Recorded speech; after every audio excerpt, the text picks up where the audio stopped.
এই রিক্সা যাবেন? ইমু, তুই এইখানে? কি ব্যাপার ইমু, তুমি কি ওনাকে চেনো? আরে না না, আমি কিভাবে চিনবো? আমি তো চিনি না আপনাকে। আপনি কি আমাকে চেনেন? আচ্ছা, মনে হয় আমার ভাইয়ের পরিচিত হবে হয়তো। ইমু, তুই এটা কি কইতেছস? তুই তোর এই ভাইডারে চিনতে পারতেছস না? ও হ্যাঁ, মনে পড়ছে তো। আমাদের বাড়ি কাজ করতো সানি ভাই। সানি ভাই, কেমন আছেন আপনি? ও আচ্ছা, তাই বলো। তোমাদের বাসায় কাজ করতো।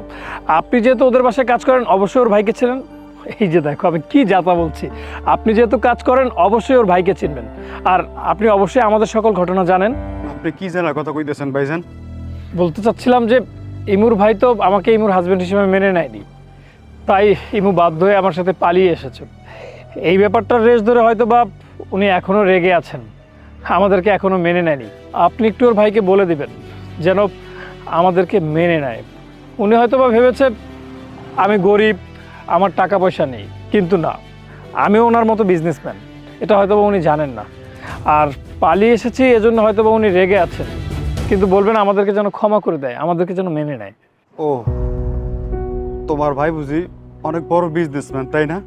হৃদয়, চলো তো, এখানে দাঁড়ায় দাঁড়ায় আর কথা বাড়াও না, চলো। হ্যাঁ চলো ভাই, চলুন আমাদেরকে নিয়ে। না না ভাইজান, আমি যাইতে পারুম না। হঠাৎ করে বুকটার মধ্যে অনেক ব্যথা উঠছে। আর বইন, সংসার জিনিসটা বড় কঠিন রে, খুব মায়ার জিনিস। দুইটা মানুষকে সারা জীবন একসাথে থাকতে হয়, ভালোবাসায় শান্তিতে থাকতে হয়। কিন্তু যেই সংসার মিথ্যা সূচনা দিয়ে শুরু হয়, সেই সংসারে কোনোদিন সুখ শান্তি আহে না রে। দেখ, তুই তোর পরিবারে ঠকাই গেছস, আমরা না হয় সেটা মাইনে নিছি, আমরা তোরে ক্ষমা করে দিছি, কিন্তু তুই তোর স্বামীরে কোনোদিন ঠকাস না। মানে ইমু, উনি এসব কি বলছে? আরে উনি কি আবোল তাবোল বলতেছে, মুখ ফুসকে কি বলতেছে বুঝতেছি না। আপনি এসব উল্টাপাল্টা কথা কি বলতেছেন বলেন তো? আমি কি কইতে চাই এটা তুই খুব ভালো করেই জানোস। তবে একটা কথা কইতে চাই তোরে, মিথ্যা দিয়ে সারা জীবন সংসার করা যায় না। সংসার জীবনে যত মিথ্যা কথা কম কইবি, সংসার তত ভালো হইবে রে বোন। আর শোন, তোর একটা কথা কই, ভালোবাসার মানুষটা যদি সত্যি হয়, তো ওই ভালোবাসার মানুষটা কখনো ধনী গরিব বিচার করবে না, সে ভালোবাসা দিয়ে তোরে গ্রহণ করে নেবে। তোর নিজের বড় লোক স্বামীর কাছে আমার মতো রিক্সা চালককে পরিচয় দিতে তোর লজ্জা লাগতেই পারে, কিন্তু একটা কথা, কখনো সত্যিটা লুকাস না। তুই সত্যিটা বইলা দিস তোর জামাইয়ের কাছে। তবে চিন্তা করিস না বই, আমি কখনো একবেলা বাতের লেগে তোকে দুয়ারে আমু না, কখনো না।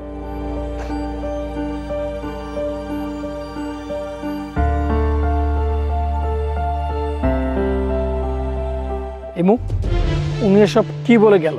উনি কি তোমার ভাই? আরে না না, এরকম একটা রিক্সাওয়ালা আমার ভাই হতে যাবে কেন? সানি ভাই কি বলতেছে, কি বলে ফেলছে, তুমিও এটা ধরে বসে আছো। আট! মিথ্যাবাদী! সে তোমাকে এত ভালোভাবে বোঝানোর পরেও তুমি আবারও আমার সাথে মিথ্যা কথা বলছো। তুমি ধনী পরিবারের মেয়ে না, তুমি গরিব পরিবারের মেয়ে। তুমি একজন গরিব, আর তুমি আমার কাছ থেকে সেটা লুকিয়েছো। কেন লুকিয়েছো বলো? দেখো হৃদয়, আমি তোমাকে ভয়ে বলতে পারিনি যে আমি একটা গরিব ফ্যামিলির মেয়ে।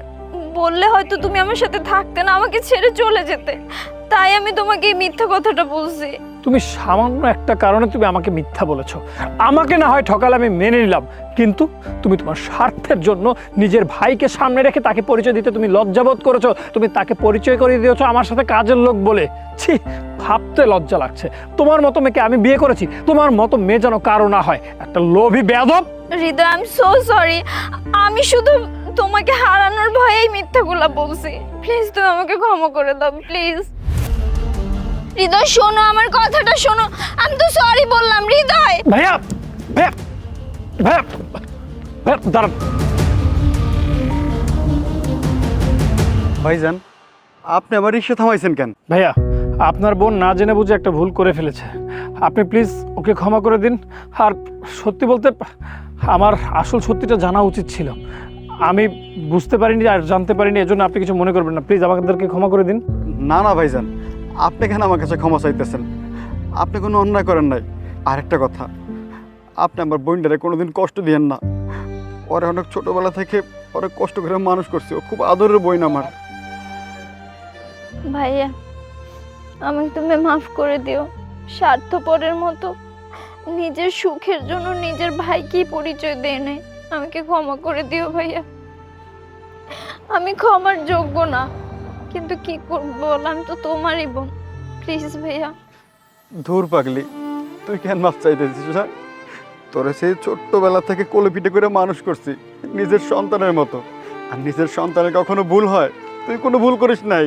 ভাইয়া তাহলে যদি সেটাই হয়, তাহলে আপনি আর কোনো কথা বলবেন না। এই মুহূর্তে আপনি আমাদের সাথে যাবেন, আমরা একসাথে খাবো দাবো, থাকবো, পুরো পরিবারটা সুখে শান্তিতে থাকবে, আর কোনো সংশয় থাকবে না। চলেন। ভাই রে, আইজ আমি অনেক খুশি যে আমার বোনটা তার জীবনের সঠিক একটা মানুষকে খুঁজে নিছে। মানুষটা বড়ই ভালা, বড়। ভাইয়া আর কোনো কথা নাই, তুমি আর কিচ্ছু বলবা না। চলো আমাদের সাথে, আমরা একসাথে থাকবো সবাই মিলে। ভাই চল। কিন্তু ভাইয়া আর কোনো কিন্তু নেই, চলেন। ঠিক আছে, তাহলে তোর আমার রিক্সায় ওঠ, আমি তোদেরকে রিক্সা চালাই নিয়ে যাবো। ওঠ, আয় বোন।